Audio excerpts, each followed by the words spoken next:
السلام عليكم ورحمة الله وبركاته. أهلا وسهلا بيكم شباب وبنات متابعين قناة فرنشاوي في سلسلة كلمات منهج اللغة الفرنسية. ودلوقتي هنقدم كلمات الوحدة الرابعة لمنهج أولى ثانوي. الوحدة الرابعة كانت بعنوان لو كلوب ديز أتلات، نادي الرياضيين. أهداف الوحدة دي كانت وصف الأشخاص، الحديث عن أجزاء الجسم، الحديث عن أجزاء الجسم، الحديث عن الأسرة أو تعريف الأسرة، الحديث عن الأنشطة والهوايات.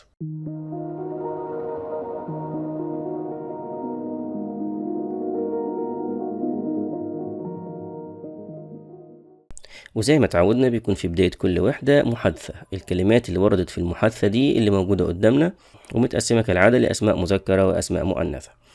un athlète, le sport, un chien, un chat, le dessin, le cyclisme, un devoir, le loisir, les loisirs. ونفرق بينها وهي مفرد بمعنى وقت فراغ، ليه الوزير وهي جمع يعني الهوايات أو الأنشطة اللي بنعملها في أثناء وقت الفراغ. Le skate, un grand-père, un feutre, un salon, le week-end أو le week-end, un canapé, le bruit, le basketball أو le basket فقط، un ballon. une activité، ونركز عليها كويس جدا من الكلمات المهمة اللي بتيجي في أسئلة كتير لأنها مؤنث وأولها حرف فويال. la natation, une course أو la course, la gymnastique, la gym, une feuille, une porte, une balle, une piscine, une horloge, des lunettes. pratiquer, entrer, aller, se diriger, porter, commencer, ouvrir, jouer, décrire. فرق بين décrire ولو شلت حرف الدي الأولاني هتبقى écrire. écrire يعني يكتب. génial, hyper, dynamique, grand, brun, vert, d'accord, aussi, super, ensemble, c'est quoi, plus tard. leçon 1 الدرس الأول كان بعنوان décrire des personnes، وصف الأشخاص. هنتعلم في الدرس ده تأنيث الصفة، جمع الصفة، أعضاء الجسم، وصف شخص ما، والسؤال بكل بأشكالها المختلفة. كلمات الدرس الأول: un corps، خد بالك وهي مفرد آخرها اس.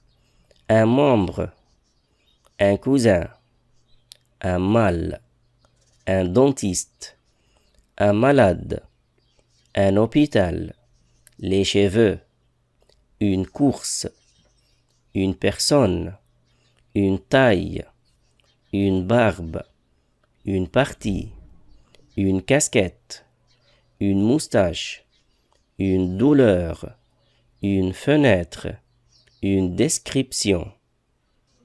toucher أو toucher يلمس.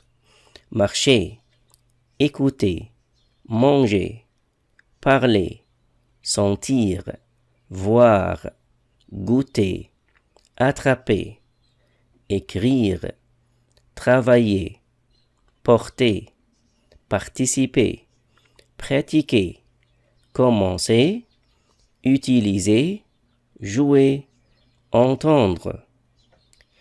frisé، musclé، blanc، blonde، gros، grosse، curieux، curieuse، roux، rousse، droit، droite، gauche، rapide، mince. في صفات آخرها أصلا فتمشي ماسكولين وتمشي فيمينا، الباقيين بيتم تحويلهم زي ما انت شفت كده، وفي بعضهم صوتهم بيتغير زي ما انت سمعت برضو. châtain، vieux، vieille، avoir mal à، avoir froid. تعبيرات مهمة جدا. les membres du corps، أجزاء الجسم أو أعضاء الجسم: la tête، l'œil، les yeux جمع مذكر، le nez، le ventre، l'estomac، البطن بشكل عام، الاستوما المعدة اللي هي عضو داخل البطن.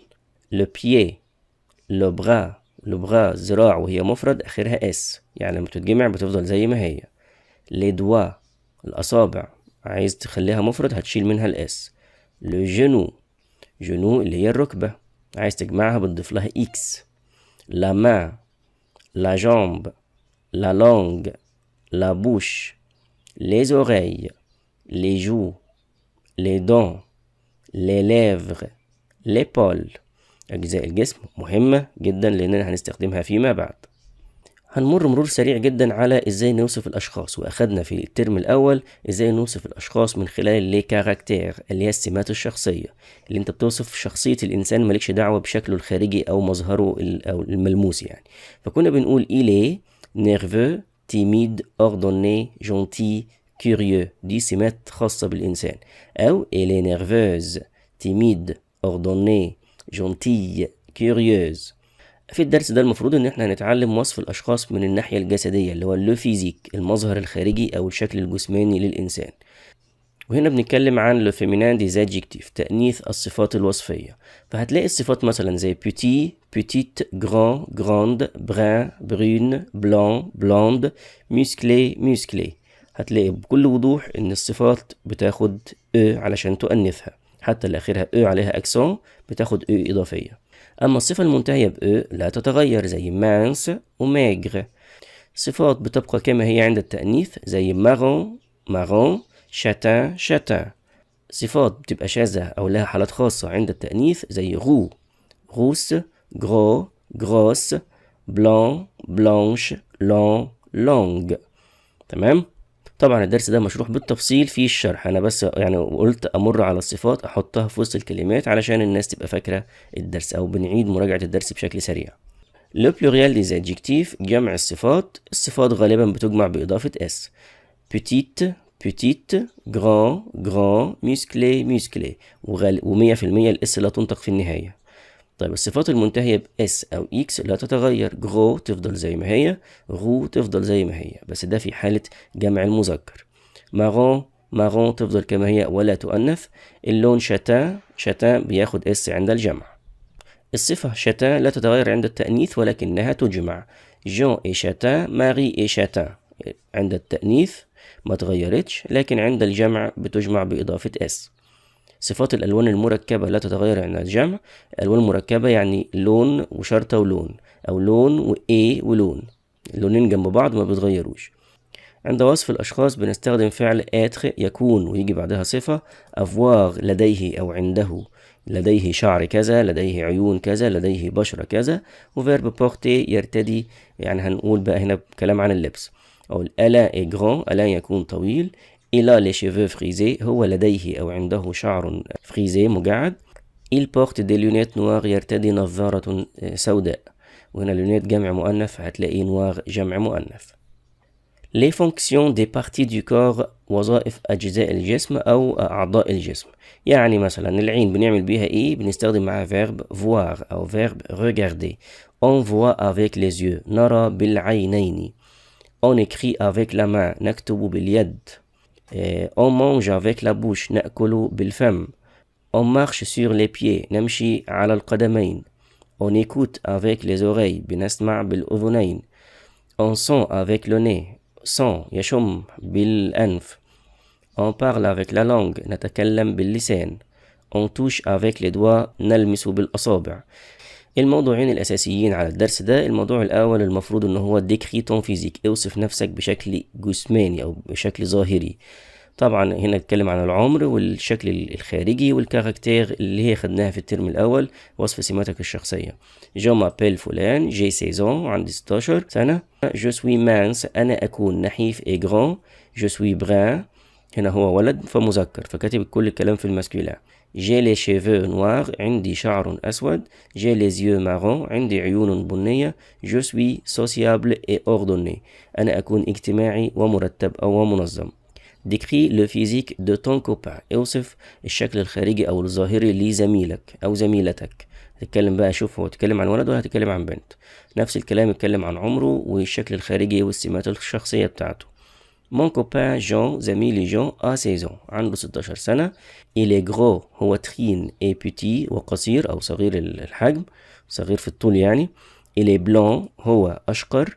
Son nez est petit أنفه صغير. Il a les cheveux courts شعره قصير أو لديه أو عنده شعر قصير. Il a les yeux verts عنده عيون خضراء. Il est timide et gentil هو خجول ولطيف.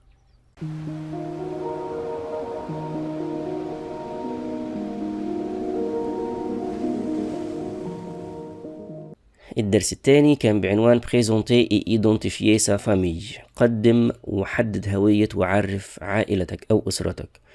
تقديم وتحديد هوية الأشخاص أفراد الأسرة وصيغة النفي مع تحويل أدوات النكرة إلى دو في صيغة النفي.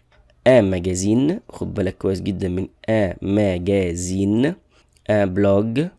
un mari أو un époux كلمتين بمعنى زوج. un أو une enfant طفل أو طفلة تمشي كده وتمشي كده ولا تتغير في الشكل.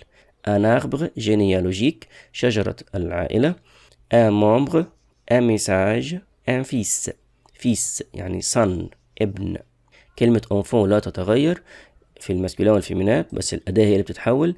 ماري اللي هي زوج تأنيثها une femme زوجة أو امرأة. une famille. une femme. une épouse femme أو épouse زوجة أو امرأة. montagne. mer. les vacances. une poupée دمية أو عروسة لعبة. une peluche دمية من القطيفة اللي هي العرايس القطيفة دي. une barbe.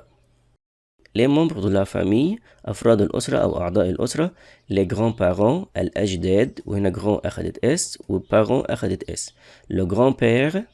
la grand-mère وجران هنا لا تتغير محدش يجي يقول لي مع المؤنث ميغ مؤنث ليه ما تأنستش هي دي ثابتة كده. les parents الوالدين. le père la mère. le frère la sœur الأب والأم والأخ والأخت. l'oncle العم أو الخال أو زوج العمة أو زوج الخالة أي راجل قريبي.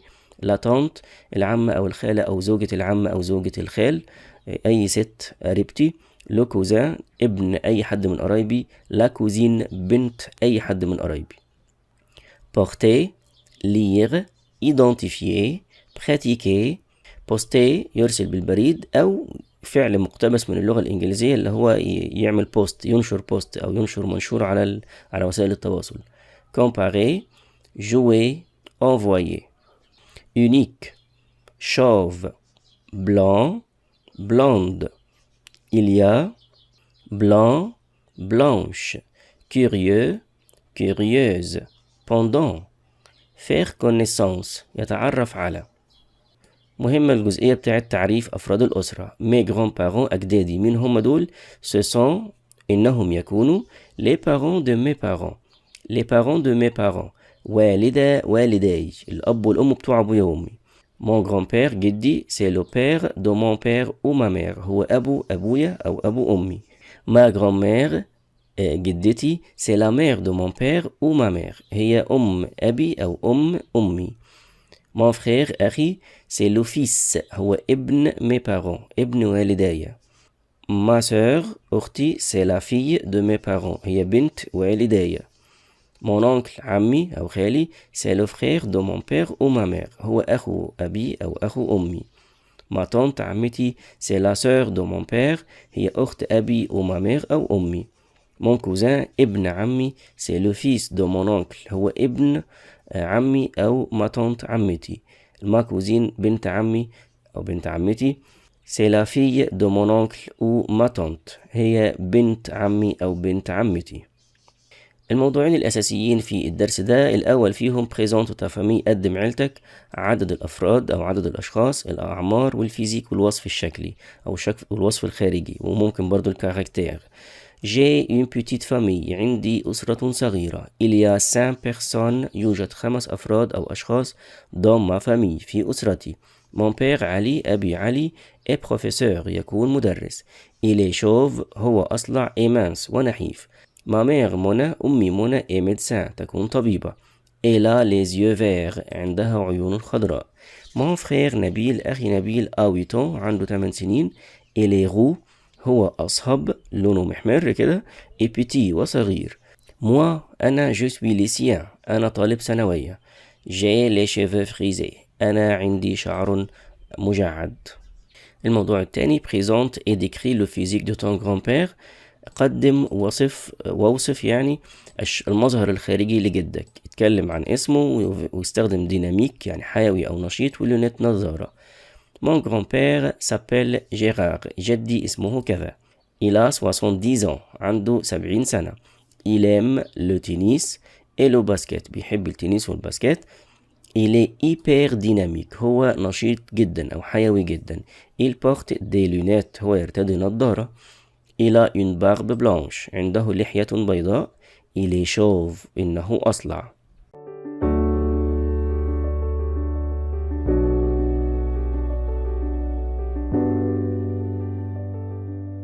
Leçon 3 الدرس الثالث. Parler de ses activités et de ses loisirs. الحديث عن نشاطاتك وهواياتك أو الأنشطة التي تقوم بها في أوقات فراغك. هناخد هنا الضمير الشخصي on ضمير النكرة. verb aller فعل يذهب. أدوات المعرفة المدغمة. والحديث عن الهوايات والأنشطة وكلمات الاستفهام أين ولماذا. un terrain de sport. un supermarché. un marché. un café. un cirque. un gymnase. un parc. un jardin. un lac. le ski. un travail. un vestiaire. le printemps. l'hiver. l'été. l'automne. des loisirs. le patin à glace. un rendez-vous. des jeux vidéo. une bibliothèque. une librairie. une piscine. une épicerie. une patinoire. une montagne. une boulangerie. une salle de sport. la campagne. la mer.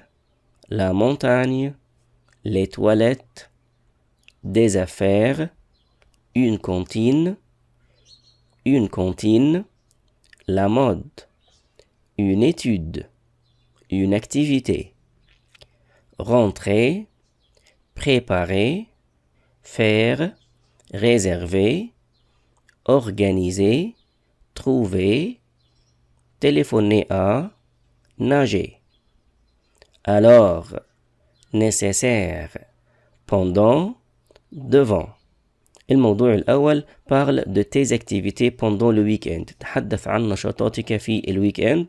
le vendredi يوم الجمعة c'est mon week-end. هو الويك-end بتاعي. le matin صباحا je joue au foot. بلعب كرة قدم au club في النادي. j'aime lire des magazines. أحب قراءة المجلات. l'après-midi بعد الظهر je déjeune. أتغدى au restaurant avec ma famille. في مطعم مع أسرتي. le soir مساء je regarde un film au cinéma. أشاهد فيلم في السينما. ou je surfe sur internet أو أتصفح الإنترنت dans ma chambre في غرفتي. الموضوع الثاني quelle activité tu fais. إيه النشاط اللي أنت بتعمله dans ces lieux في هذه الأماكن. la montagne الجبل. la mer البحر. le cinéma السينما. le CDI صالة الوثائق والمعلومات. la patinoire ساحة التزلج. je fais du ski. أمارس التزلج الجبلي à la montagne في الجبل. je fais de la natation. أمارس السباحة à la mer في البحر. je regarde des films. أشاهد أفلام au cinéma. je surfe sur internet au CDI. أتصفح الإنترنت في صالة الوثائق والمعلومات. je fais du patin à glace. أمارس التزلج على الجليد à la patinoire في ساحة التزلج. بكده نكون خلصنا الفيديو ده. أخدنا فيه جميع كلمات وأفعال وصفات وأهم الفوكاب وأهم الموضوعات اللي عندك في الوحدة الرابعة منهج أولى ثانوي. بشكرك شكرا جزيلا. السلام عليكم ورحمة الله وبركاته.